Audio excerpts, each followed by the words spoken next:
Pas përfundimit të ndeshjes mes Shqipërisë dhe Serbisë, skuadra përfaqësuese serbe është shoqëruar nga forcat e policisë shqiptare drejt aeroportit ndërkombëtar të Rinasit nën masa të shtuara sigurie. Për shkak të ndjeshmërisë së ngjarjes dhe historisë së marrëdhënieve mes dy vendeve në fushën sportive, autoritetet kishin marrë masa të veçanta për të garantuar një largim të qetë dhe pa incidente të delegacionit serb nga territori shqiptar. Gjatë gjithë itinerarit nga stadiumi deri në aeroport, por edhe në ambientet e brendshme të terminalit, nuk është raportuar asnjë incident apo provokim.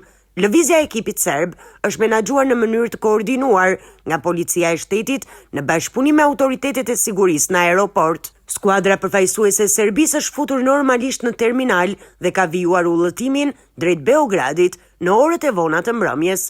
Burime zyrtare të policisë konfirmuan se operacioni i shoqërimit dhe largimit është përmbyllur me sukses, duke shmangur çdo përplasje të mundshme në një klim të qetë dhe pa tension.